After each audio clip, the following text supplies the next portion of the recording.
예, 인사드리겠습니다. 하나님의 평화가 임하기를 기원합니다. 라고 하는 샬롬으로 한번 인사 나누시겠습니다. 샬롬. 예, 많이 들어보던 이야기잖아요. 그래서 제가 이 샬롬에 대해서 좀 발표를 할까 하다가 보니까 이번에 우리 구약학의 인기자이신 우리 김창주 박사님께서 원고를 내셨더라고요. 그래서 제가 안 쓰길 참 잘했다. 그 원고가 너무 좋습니다. 주옥 같은 원고를 꼭 읽으시면 되겠고요. 그 다음에 이 시대의 농객 우리 임성택 총장께서 발표를 너무 잘해 주셨어요. 그래서 원고가 또 너무 좋기 때문에 읽으시면 되겠고요. 그리고 현장을 자주 왔다 갔다 하시는 원정훈 목사님께서 또 현장 보호까지 하시기 때문에 제가 뭘 발표할 게 있겠나 생각하면서도 한 목회자로서 짧은 생각 그리고 상식선에서 이렇게는 가야 되지 않겠는가 하는 방향을 좀 제시하면서 말씀드리려고 합니다. 오늘도 제가 오전에 어떤 선교회관에서 말씀을 전하면서 찬양을 불렀는데요. 평화로다 하늘 위에서 내려오는 평화 하나님 주신 선물 이렇게 찬송을 부르면서 근데 평화는 인간들의 힘에 의해서 만들어지는 것이 아니라 하나님이 주시는 특별한 은혜이자 축복이고 선물이다. 그런 깨달음을 가졌습니다. 이 정치적으로 풀어가는 것이 아니라 하나님의 주권 아래에 있다는 것을 인정한다면 우리가 통일을 바라보는 시각이 틀려질 수 있겠다. 우리는 이념이라든지 또는 정치적인 생각을 가지고 많이 바라보는데요. 우리가 신앙생활하면서 사도신경을 늘 고백하지 않습니까? 전능하사 천지를 만드신 하나님 아버지를 내가 믿사오며 그러는데 별로 그 고백하고는 같이 못 사는 것 같아요.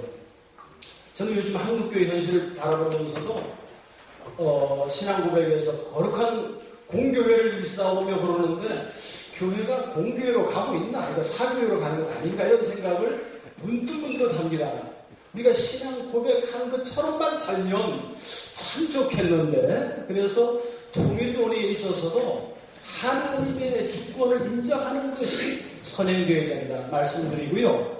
원고는 제가 빡빡하게 잘 썼습니다. 읽을 거리는 그렇게 많지 않아서 밑줄 친 부분만 요약해서 제가 설명하면서 말씀드리면서 넘어가겠습니다. 첫 번째, 평화는 하늘 위에서 내려오는 선물입니다. 이제 중량 넘어갑니다. 6.25 전쟁 이후에 남한과 북한이 나눠진 지 73년 만에 일어난 사건. 이는 마치 성경에 남유다 왕국이 바벨론 제국에 의해서 멸망당한 후 70년 만에 포로 생활에서 귀환하여서 성전 재건하는 것을 연상시켜줍니다. 대한민국 정부가 수립된 지 70년 만에 남북이 비핵화를 전제로 이렇게까지 진전된 관계를 복원하였다는 것은 상상을 초월할 수 없는 사건입니다. 이런 회담이 민족의 운명을 결정하는 중요한 전환점이 될 수 있습니다. 이런 꿈만 같은 현실이 믿어지지 않는 사건들이 우리에게 다가왔기 때문에 믿지 못하는 분들이 많이 계십니다. 의심하며 불안해하는 분들도 있습니다. 하지만 더 이상 한반도가 전 세계의 유일한 분단국으로 남아있지 않고 통일한국으로 나가는 결정적인 전환점으로 삼아야 된다고 하는 절박성과 긴박성을 여기서 찾으려는 노력은 결코 잘못된 것이 아닙니다. 필자는 분단 현장에 교회가 있었고요. 통일의 문을 열어주옵소서 하고 기도하는 한국교회의 기도를 들으시고 하나님의 때에 하나님이 하나 되게 하시려고 통일의 문을 서서히 열고 계신다. 그렇게 믿고 있습니다. 왜냐하면 김영삼 대통령 때도 김일성 주석하고 만나서 이렇게 하는데 김일성 주석이 죽어버렸어요. 그 다음에 또 김대중 정권에서도 김정일하고 또 만났는데 또 김정일이가 죽어버렸어요. 이번에 또다시 이제 문재인 대통령과 또 김정은이가 만나는데 또 어떻게 될지는 모르겠습니다만 하나님께서 통일의 문을 열 수 있는 기회를 주셨다. 역사적인 사이클이 또다시 만난 겁니다. 그래서 하나님께서 이 기회를 좀 잘 되도록 만들어주시고 통일의 문을 열어주셨는데 이것이 휴전체제에서 종전선언으로 가고 핵을 좀 걷어낼 수 있는 그런 결실의 계절로 가면서 한민족이 평화와 공존의 시대를 열어갈 수 있는가 그런 생각을 하게 되어집니다. 두 번째는 평화는 한반도에 주어진 새로운 질서입니다. 평화 통일을 준비해야 합니다. 준비되지 않은 적화 통일은 재앙일 수 있습니다. 한반도의 시계가 빨라지고 있습니다. 종전선언의 문제와 비핵화 일정에 대한 견해차로 일부 답보 상태에 머물렀던 한반도 역사에 가속도가 붙고 있습니다. 이번 기회에 한반도에서 죽음의 핵을 걷어내야 합니다. 어쨌든 이 핵, 참 그렇죠. 어떤 분들은 핵을 가져야 된다 이런 분도 있고 어떤 분은 핵을 제거해야 된다고 하는데 저는 핵 없는 한반도 이게 더 우리에게 맞지 않는가. 한반도를 지배했던 휴전체제가 끝나고 평화체제로의 기대가 커지고 있습니다. 일각에서는 북핵 비핵화 조치를 명확히 하지 않은 상태에서 군사 긴장 완화 부분에서 섣부른 양보를 펼쳤다는 주장을 제기합니다.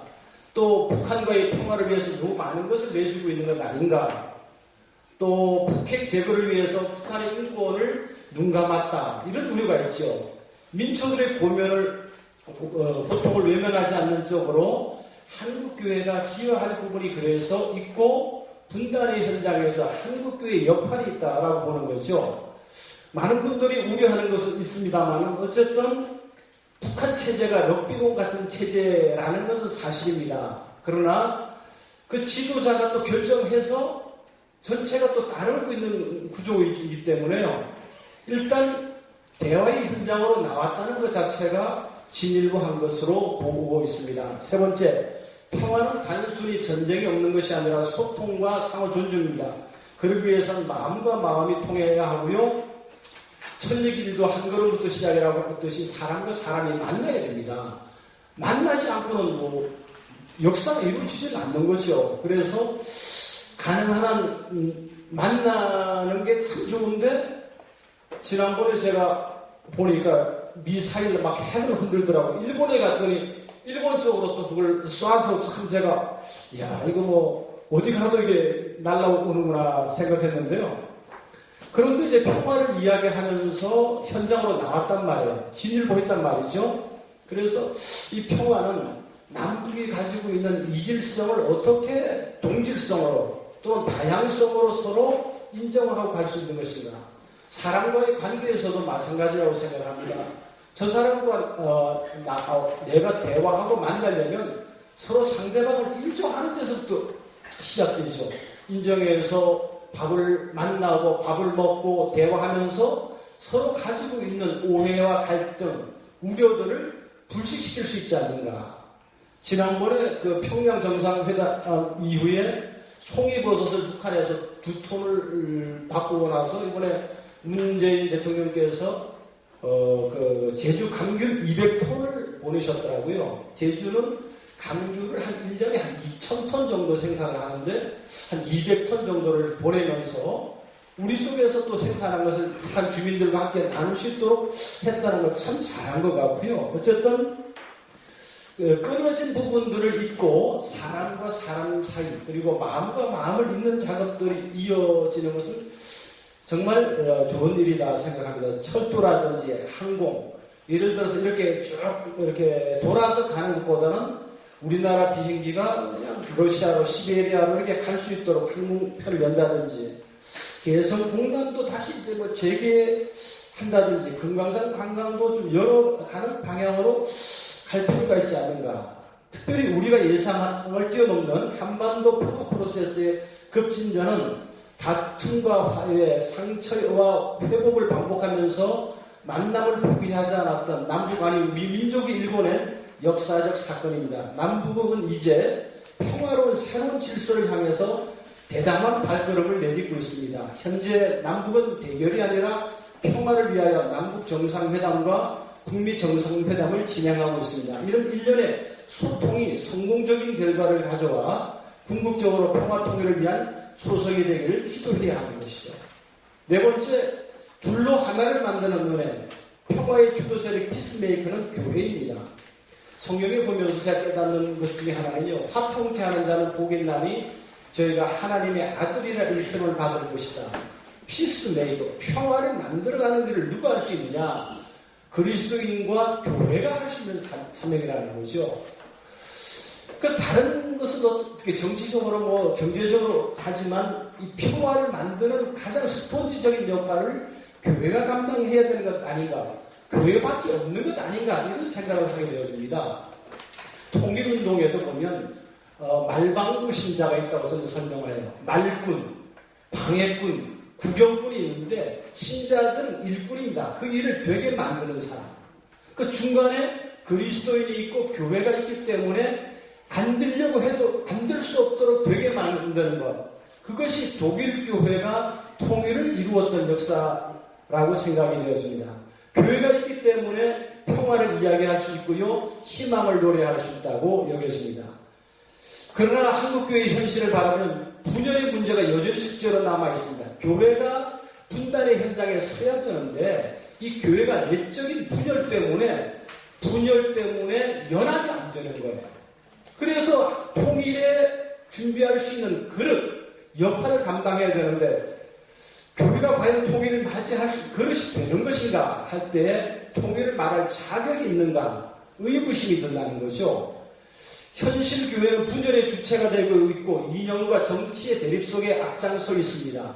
서로 다름을 인정하지 않고 예수님의 마음을 가지지 않는다면 민족 화합과 평화 통일로 나가는데 오히려 장애물이 될 수 있습니다. 어떻게 보면 세상의 빛과 소금이 되어야 될 교회가 거룩한 교회로 하나가 되어 있다면 통일의 도구가 될 수 있는 역할을 할 수 있는데 정당의 대변인 수준 정도로 간다면 모여서 늘 의논하고 사진을 찍고 밥을 먹는데 양치기 소년 합의했습니다. 하나 됩니다. 하는데 그 다음 주에 보면 그런 이야기 있잖아요. 뻥이냐. 그러면 이게 도대체 저희 인간들은 뭐 하는 거냐. 배틀못을 하나 씌워줘놨더니 그거 서로 쓰겠다고 그 감투 싸움을 하고 있다면 기둥뿌리가 썩는 것을 모르고 있다면 한국교회는 평화에 노력 못지않게 국민통합 남남의 평화를 위해서 노력해야 합니다. 국민 통합시키고 미래 비전을 제시해야 되는 것이 바로 교회의 시대적 사명이라고 생각합니다. 교회가 할 일은 이런 상황을 직시하고 분열과 분단을 극복하고 통합과 통일로 나가기 위한 대대적 회개운동, 영적 대가운동을 지속적으로 벌여야 할 것입니다. 평화 통일과 더불어 복음 통일이라는 측면을 강조해야 될 것 같습니다. 여기까지 말씀드리고 나머지는 원고로 대체하겠습니다.